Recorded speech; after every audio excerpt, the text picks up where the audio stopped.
No, we're not hot yet. Now we are. What's going on, folks? Welcome to another episode of the Run and Gun Podcast. I'm Jay Peeps. And I'm JC with a haircut. How y'all doing today? That's really him? Or did somebody break in? They're doing it. That's really him? Nah, that's really him. That's really him. Clean I'm over, Say that, edge. man. You know, I live in I'm a over here dangerous just place. surviving final exam to final exam. How about you, JC? You depressing. Listen, it's a wonderful day, everybody. Okay, it's a wonderful day in the neighborhood. Word to my dude, Mr. Rogers. I don't listen to him. He's stressing out and he's questioning his life decisions right now. But we ain't worried about that. We got a wonderful show today for you. We got my boy Tiger King out here. We got the Patriots. We got NCAA Tournament madness. We got Hot Topics is gonna be a little hot. So. Oh yeah. Oh, don't worry. I can't wait to touch that.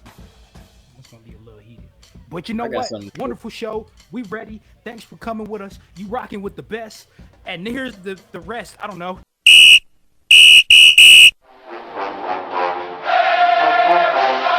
Hey, what's going on, guys? This is JP. This is the Bug. This is JC. This is Flash. This is Denny Hendricks. And you are listening to And you are listening to And you're listening to And you're listening to the Run and Gun Podcast.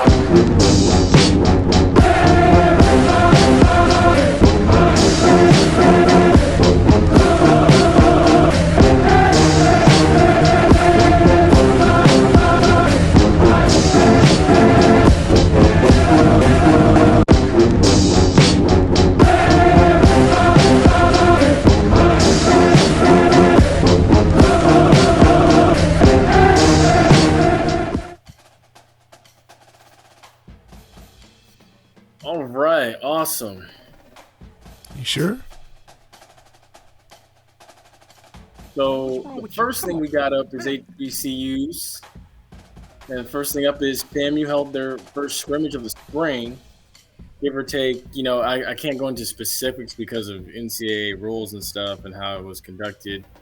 But there was a first scrimmage. Don't know the specifics of how it went and how successful it was, but that's the beauty of spring. You're cleaning up things and installing stuff for the season. So you know how that goes. But the other interesting thing, there was a game this past Saturday in Montgomery, Alabama. I'm going to let JC take it from there. Well, you see, them boys at Alabama State took Jackson State to the upper room. Oh my God! Delivering them their first loss of the spring season. And you know what? All right. Alabama State got a little petty with them. Go ahead and bring it up. Bring in my man. Oh, Seriously. Bring in my man. We really gonna do this? Bring it. yes, we're going to do this. Bring him in. Bring him While in, he ladies comes and in, gentlemen. I we like talk to bring to you the Tiger King. That is so disrespectful. So Oh my God! Right. Oh, y'all my like this? goodness. Oh my How y'all like goodness. Well, listen. There's so much pettiness in the swag. Listen, Alabama State. I'm gonna be honest. They had a great game at the end. It was a really good game at the end, especially following. I can't keep looking at his picture. Take it away. All right. Okay. Following Ezra Gray, right? He had 195 rushing yards at the end of the game, 301 all-purpose yards, 3 touchdowns, which I believe were all in the fourth quarter. Yes, dude came in the clutch and ended up getting honors by the Black College Hall of Fame. So it was a huge performance. And I mean, honestly, if you really look at it, there were instances where I felt personally the referees tried to give Jackson State that game and give them the benefit of the doubt at some point. Like it seemed like every little break they were like, Jackson State's got to win this. Jackson State's got to win this game. But Alabama State Not persevered. necessarily, because they had the overturned kickoff return. That's true too.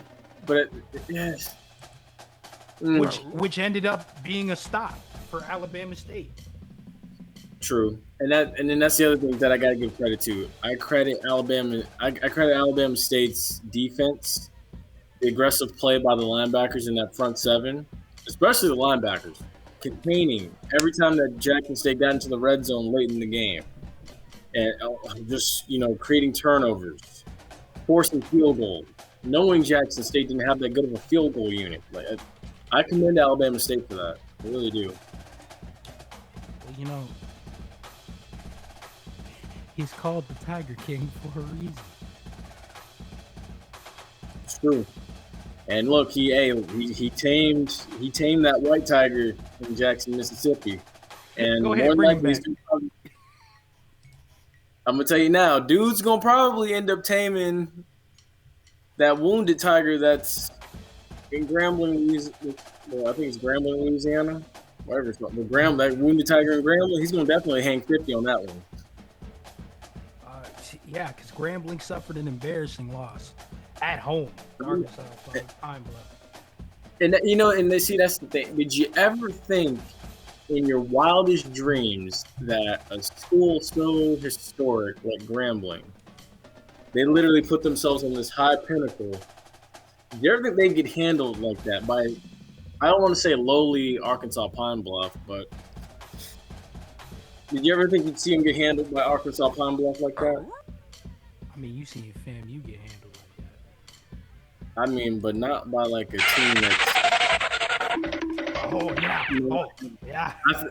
I think the team that really, you know what? You're on the run now. It was Coastal Carolina. It was Coastal Carolina, but I don't remember them getting handled by no other HBCU like that. But I digress. What about the early 2000s? By who? Miami, in Florida. I'm talking after the Division I jump, when they decided that was a bad idea. After that, correct the mundo.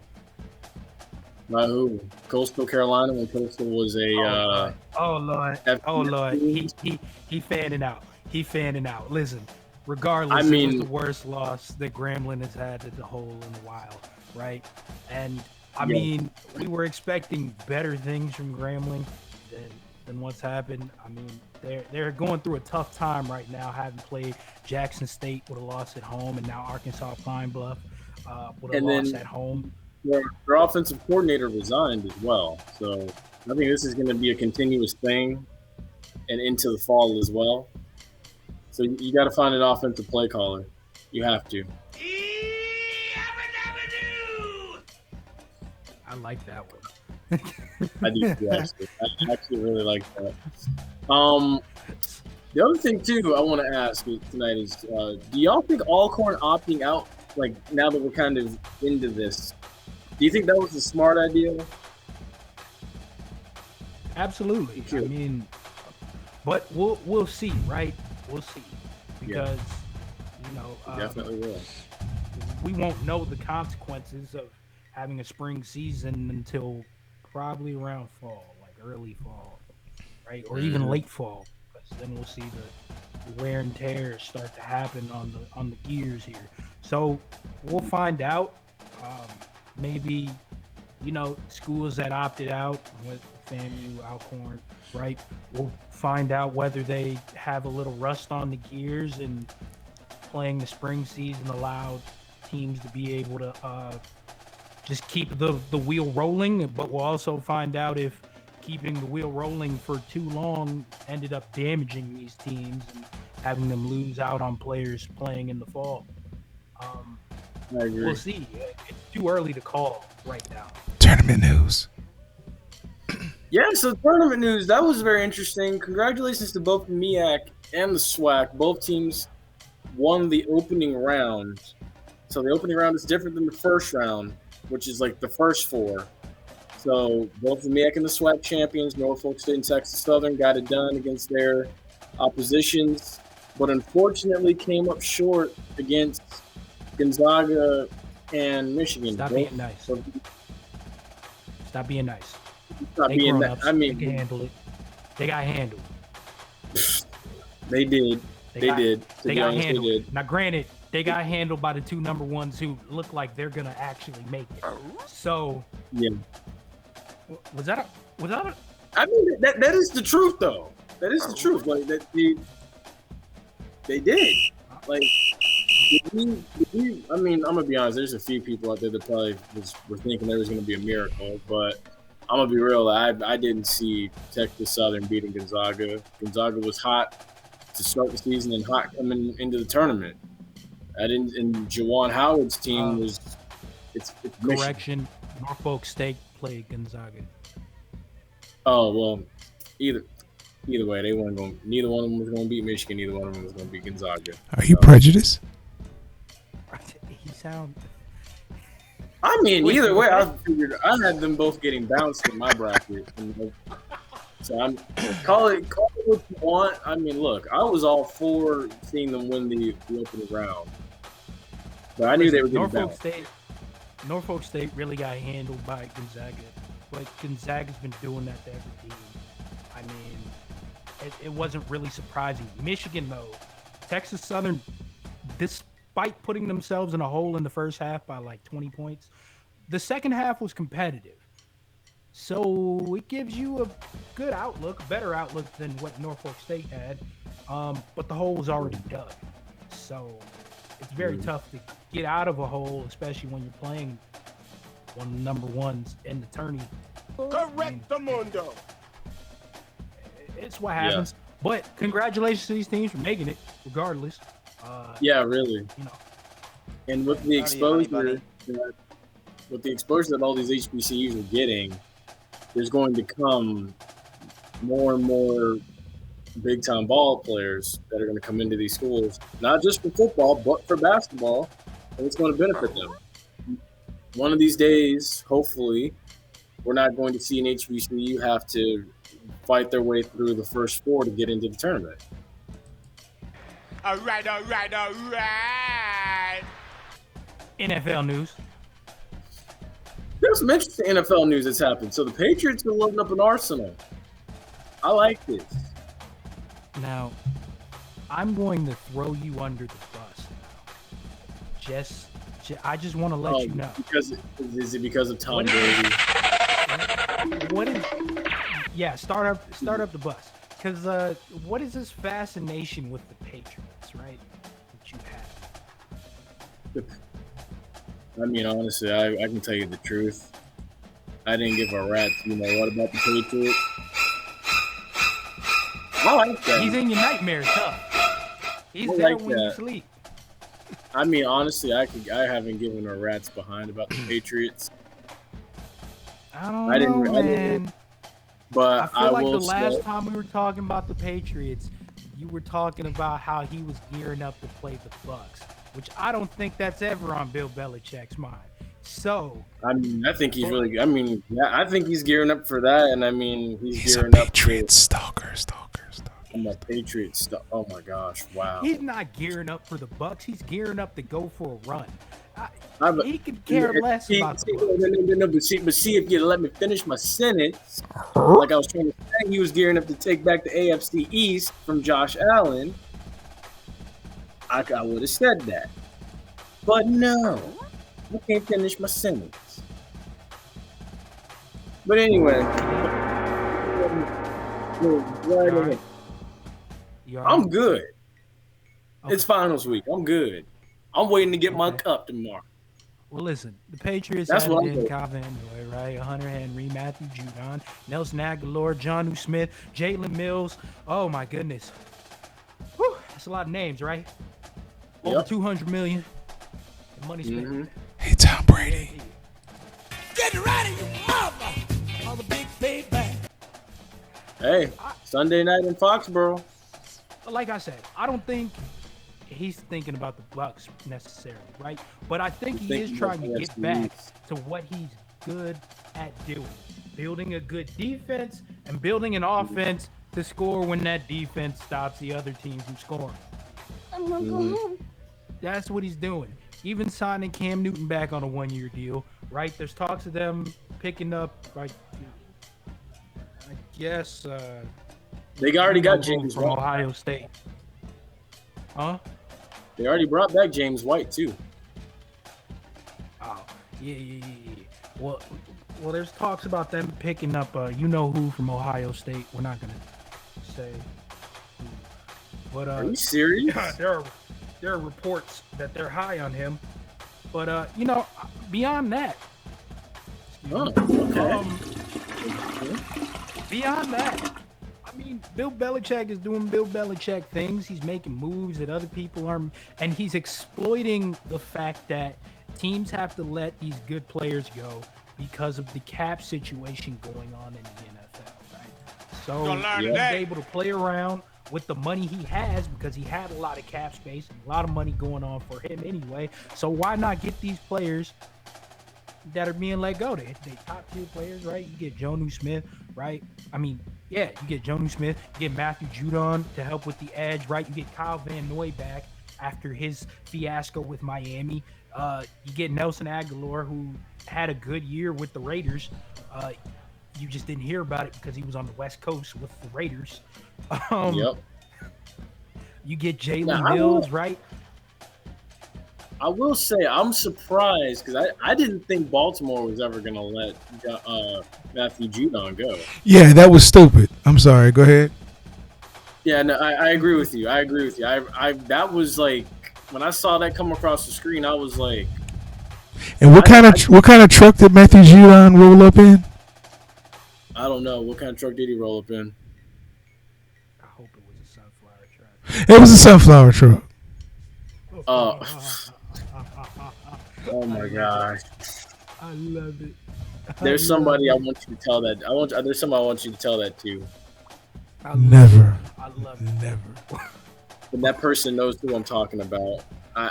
Oh my gosh! But I mean, I couldn't see him in any other uniform besides a Ravens uniform. Exactly. So this is gonna be like really awkward. But new. Dreams were dashed. But the other thing too, as well, is Tampa Bay has managed to bring back not just these big name players, but they managed to bring back their whole defense and Chris Godwin. They managed. I think there was a Bucks page that was saying they managed to still save like $10.5 million in cap space, and then like Dominican Sue's contract is voidable for the next 4 years. So I'm like, hey, it's interesting. It's interesting. I mean, it was surprising that they were able to get this done. But I guess when you're winning, right? I guess money isn't necessarily that important unless you're with the Chiefs. Wow. Yeah, I said it. Somebody got something to say? What's up? I'm chilling. Somebody got something to say? He knows who I'm talking about. You know who I'm talking about. I remember. All I'm gonna say is Allison was here when I said what I said about this whole thing. Everyone said, "Let's let everybody sober up." So everybody sobered up. I'm gonna leave it at that. Did he really just sit back on his couch and gets pose? 1 right out of 50 and poses. Look at this. I'm not worried about him. All right. So Aaron Jones signs a 4-year, $48 million extension with the Green Bay Packers. I ain't gonna lie. I like it. I do too. It's been a long time since Green Bay had a real run. All right. They need. I don't know what it is that Green Bay really needs to do, because I mean they have all the pieces. They need to beat the Bucks. That's true too. Yeah. Aaron Rodgers. Because see, my thing was looking at the NFC Championship. I felt Aaron Rodgers was going to fare better, and give or take a few plays go here and there, they probably advance to the Super Bowl. Like run the ball in instead of trying to throw it. Yeah, well, yeah. I'm just like not kick a field goal. Yeah. Yeah, and then I think even the year before, so 2019, I believe they went 13-3, and that was the one I was thinking too. I was like, they could go, but this didn't happen. I don't know what it's going to take. We don't count. Mike McCarthy years were the reason why they didn't go to the Super Bowl. So, and then you've also got Kevin King got his deal.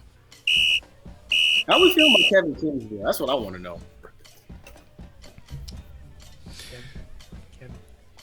I just want to know how we feel about that. I mean, I'm not necessarily that worried about it per se. I mean, I'm more up on the Kenny Galladay deal with the Giants. I like that, but I feel like they needed. I feel like they needed a more explosive wide receiver one. I feel like they could have done more. Like, I feel like they could have done better than Kenny Galladay. Like, I feel like that's just a downgrade. You went from OBJ to now you down here with Kenny Galladay, and I don't feel like he's gonna be a true wide receiver one in their offense. I still feel like Sterling Shepard's gonna be like that wide receiver. That's just my thing. Like, I gotta go pee. I just don't think Kenny Galladay is that great, especially if you're expecting him to be the number one wide receiver in the offense. And I just don't know what's going on, man. Are they that desperate? Yes, they are. Man, they really are. If we're call Antonio Brown. Oh no, never mind. Can't say that. You're gonna learn today. Because here's Kenny Galladay's numbers from last season: 20 receptions, 338 yards, 2 TDs. How many games?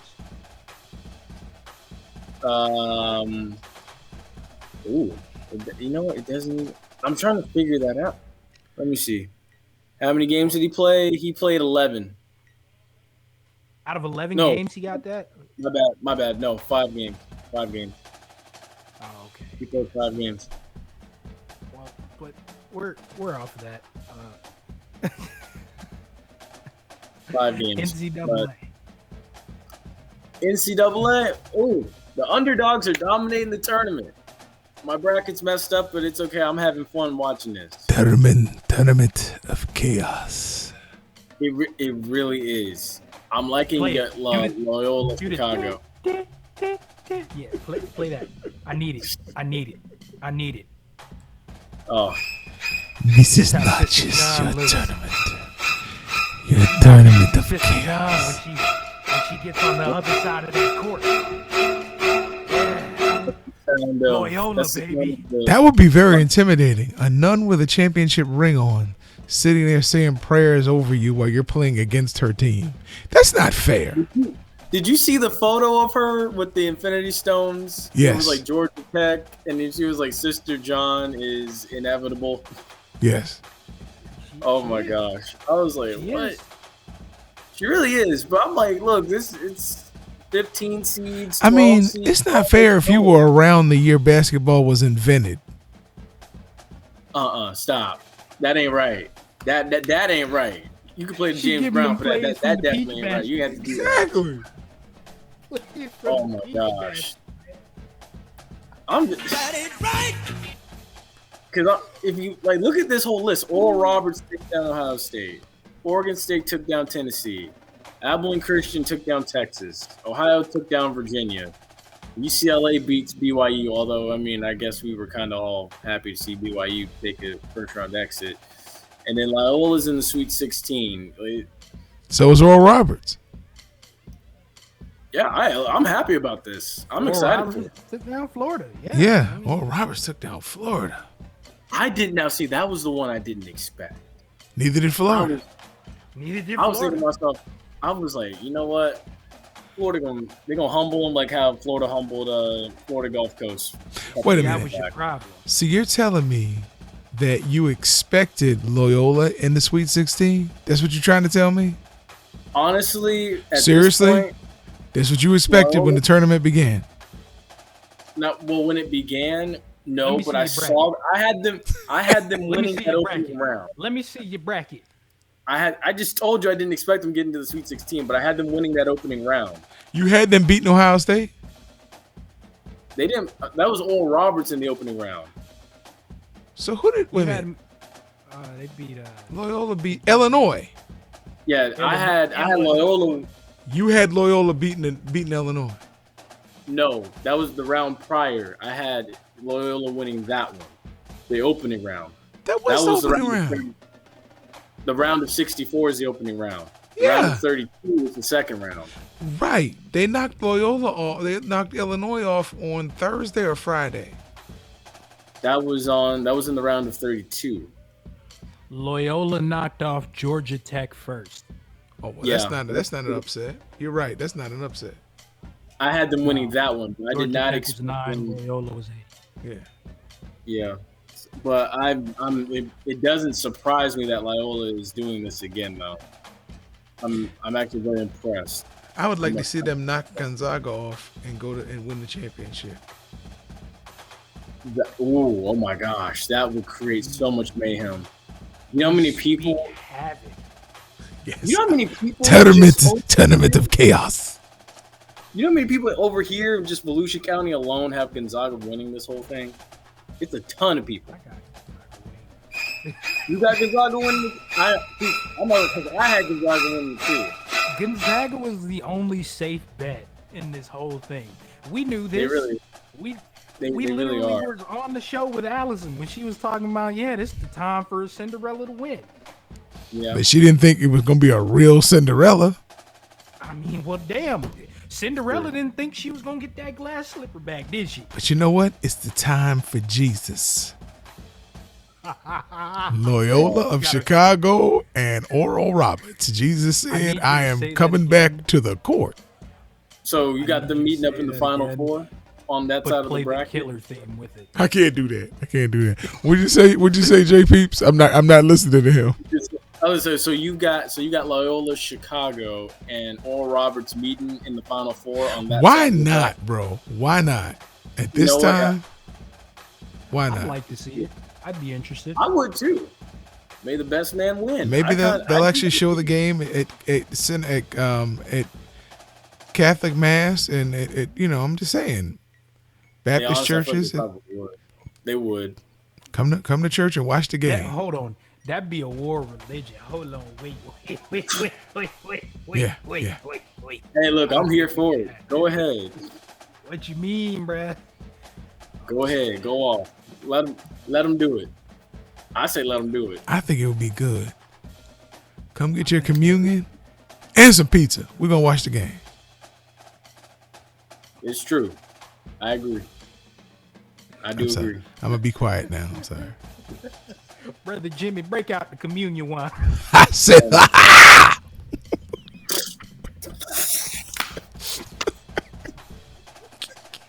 but on a serious note, the other thing I want to talk about too is basket go in.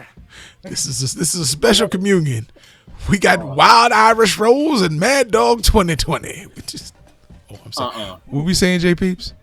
I was gonna say I want to talk about the disappointment that has been the Big Ten and the letdown that has been Virginia. Because this is like the second time Virginia has been beaten by a 12 or a 15 seed. But in the midst of that, they have an NCAA title. They do. They came back after losing that first time. They came back with a statement. Yes, and I guess they're gonna have to make another one next year. They have to. They need to because that's the only way. How's the Big Ten? They got 10 teams in, right? Or no? Yeah. Purdue's out. There's only one left, bro. There's one left. Yeah, and it's Michigan. Yeah. One time for Juwan. Yeah. Respect. I'm rooting for him. I'm rooting for him. I honestly could see him and him meeting up against Alabama. That's what I could see in the Elite Eight. At least we'd finally get a fair game between Michigan and Alabama in basketball. Because football, it's just, there's no chance. Oh, yeah, not at all. Jim Harbaugh, he can't handle Saban. He don't want no part of that. Don't say that. Everybody knows that the only team that Jim Harbaugh can't beat is Ohio State, and they already out. That's true. No, it was actually funny. Thanks, Oral Roberts. You know what? You see what this is? See, Michigan needs to spend. Jim Harbaugh needs to send Oral Roberts a fruit basket for that. No, he need to ask him to come speak to his team. Yeah. Yeah. Forget that. Forget a fruit basket. You ain't thinking big enough. He needed to ask them to come speak to the team, draw up a game plan, and give them the petty celebration after, too. Find out if their coaches are available for hire. Oh my gosh. It's like, what is this that you did that beat Ohio State? How can you ever seen that thing of Doctor Strange where he's on his knees with his hands up like this? Like, teach me. They need to do that. I already know what they're gonna say. Well, you see, first we played defense, and then Jim Harbaugh's gonna be like, preposterous. What is that defense thing that you speak of? What is that? Whoa. Excuse me? And then we scored points, and he's gonna be like, whoa, you're going too far, Roberts. That's too much. You're doing too much. No, then he's gonna say we don't take our kids on trips to Rome. We actually have an off-season training program that we take part in. Wow. Then he's going to be like, he went deep on that one. I had to was because really he was hurt trying to be about that. he was trying to do more motivating than he was actually having these kids train and get ready for the season. What? I get it. It's just that Florida, the Gators wouldn't take their kids on a trip to Rome. They may take them on a trip to Cancun, but not Rome. I don't know. I don't understand that one. It is how you motivate them. It is. It really is. I don't know, man. You know what sounds like the best motivation to me? The ones that are from bad neighborhoods, send them with a buddy and then tell them to stay for a while. Right? Exactly. And just think, you're going to be staying here if we don't win this game. Or send them to visit Aaron Hernandez. That'll motivate anybody. Well, first you got to make it back. Oh, again, it's called survival. Oh my gosh. We're getting canceled. Oh my goodness. Oh Lord have mercy. We on the hot topic. My bad, dog. We on the hot topics. It's and the first thing I want to hit on is this this situation with the women's tournament versus the men's tournament. I'm gonna tell you now, it's BS the way that they're treating these women. The disrespect that's been shown to them. You gave the men better food. The men are eating like steak and mac and cheese every night. The women are eating like graham crackers and lunch meat. For real? If you go look at the photos. It's literally night and day. Lunchables. Literally. Better accommodations for the men. The men got like a water bottle. They got their own personal bracket they could fill out. They got their own hats. They got like 3 or 4 or 5 t-shirts. They got like 3 or 4 or 5 water bottles. They got everything. The women just got and the men got like some nice backpacks, really nice backpacks. The women got a water bottle, t-shirt, a hat, and a backpack. That was it. The men got and a Lunchable. Yeah, it was sad. And then even like the weight facility. I got it. Let me take over from here. Let me take over here and give it to them in vivid detail. All right, listen. Now, I understand the differences between men and women's basketball in the eyes of the NCAA is the monetary contributions that it makes. But as the NCAA, you also have a job, and it is your priority not to be favoritism despite these monetary shortcomings, because money doesn't matter to the NCAA. Remember we had that conversation? NCAA, come on now, keep with me. Money doesn't matter, right? That's why you can't play players, right? Yeah, money doesn't matter, so why is the women's not getting the good stuff, huh? Could it be because they're not making enough money? Really? The betting isn't high enough for women? Are you crazy? What? That's no way possible. Now, to people, let me adjust my seat so they can see me perfectly when I get canceled over this. To people saying, oh, the NCAA, blah, blah, blah, is doing this, and this is misogyny or whatever, that type of stuff. Now, If you don't watch women's basketball, you're part of the problem. Amen. Wow. If you're not generating views for them and making commercial time, which is what makes the money, if you're not making commercial time and sponsorships worth more for them, and you're over here complaining about the system, right? You're part of the problem. Bingo. Don't try and hop up like you some Twitter warrior, social justice, all this, if you're not even going to do it. And that especially goes for women. Because I know a bunch of women who will do that and don't watch women's basketball, but they'll watch men's basketball. Talk to him. Because I remember I used to love watching Pat Summitt coach at Tennessee. I used to love it.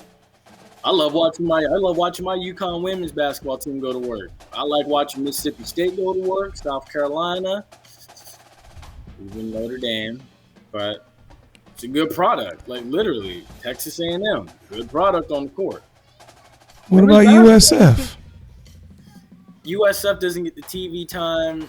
But I like watching them. I do see them. I will watch USF if USF is on, though. I will say that. I will. Speaking of USF. Wait, yes, they are in the women's tournament.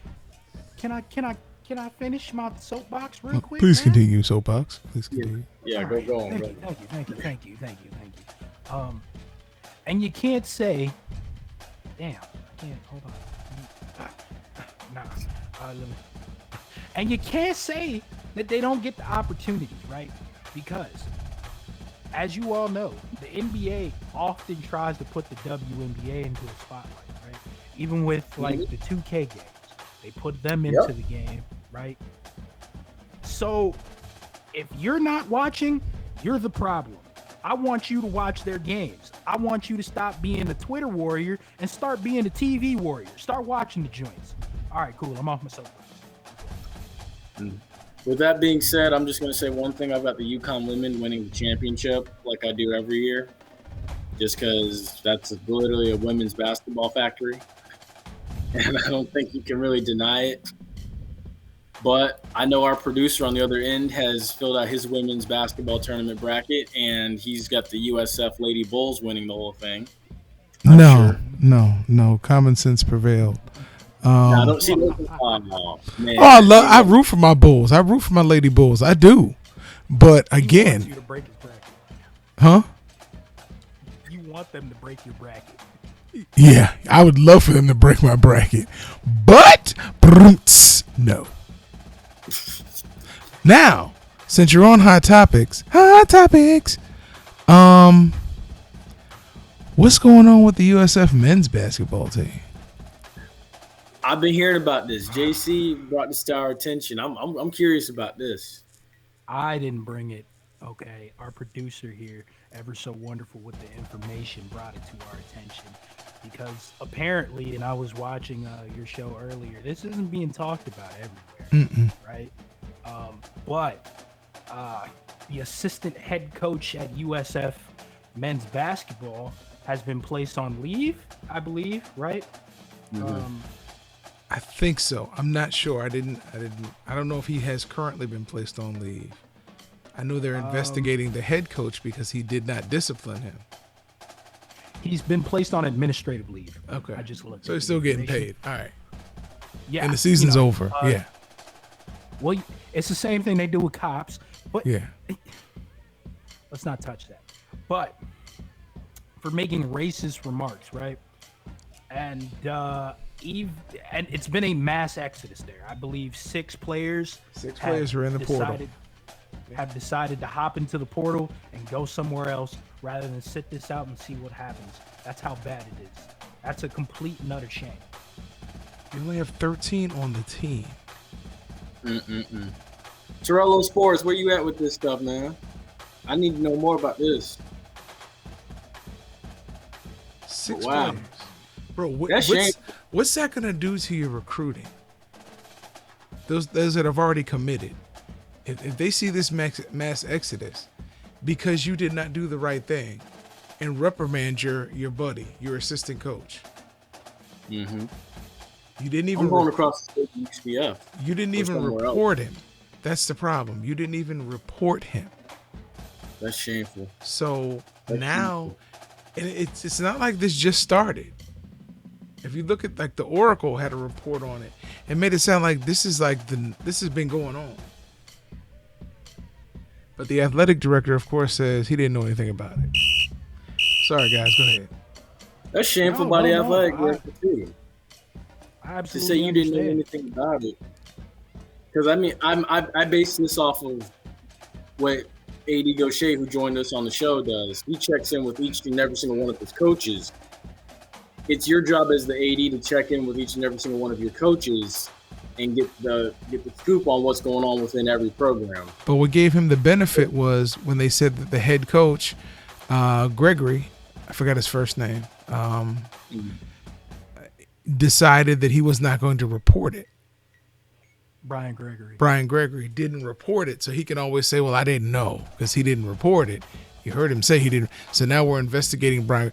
It's going to be a complete gut job for the men's basketball team. Absolutely. When you have 6 of 13 players leave, one of them was white, though. I was shocked. So you get 5 black ones and 1 white leave. And who do you have left? So now you've got to get a new coach in there ASAP so you can recruit somebody. Yes. Absolutely. Because you can't hit the court with 7 guys next fall. Nope. Can't. It's not physically possible. So keep in shape, J Peeps. They may be calling you to come over. I ain't got no eligibility left. I ain't going back over You ain't played college? I ain't going back over there. Call JC. Call JC. He on the same coastline as you. Nah, it's absolutely a shame. And I see passing the buck on this sort of thing can happen, and it sucks extremely much because ADs hire coaches hire the assistant coaches, right? That's what we talked about with AD Gaucher, right? They hire the assistant coaches, so it's on the head coach to understand this thing and know that this is going on. So no matter what happens with this, I believe that the head coach is out. There is no question on that subject. He is out. Yeah. It's just whether you can find fault in the AD based on not knowing this, even though it wasn't reported per se. But since it seems like it was such a large issue, I don't know if you can. Wrap it up. Now, that's going to do it for us. Thank you so much for joining us this evening. How come y'all talking over each other? I don't know, man. It's been absolutely fun. Thanks for joining us. Don't forget to follow us on Spotify. At Penalty Talk. On YouTube. At Penalty Talk. On Twitter. At Penalty Talk. On Facebook. At Penalty Talk. And don't forget to email us at flagontheplaysports@gmail.com if you need to talk to us, advertising, anything. If you want to put in your bet for the auction on my partner over here, go ahead and stand up and model yourself off real quick. Weighing in at less than me. You want me to take my shirt off and oil my chest? Follow us on Instagram. What is this show going to? What? Thanks for joining us, everybody. Y'all have a wonderful night. Oil is What's going on, folks? Oh, what's up? Sorry for the bit of lateness. There's been some technical difficulties, but we are beyond that now. Yes, sir. I'm JC. I'm J Peeps. Welcome to another episode of Running Podcast. Wonderful episode for you today. Lots of An stuff amazing to talk about. episode. An amazing episode. Lots of stuff to talk about in the NFL.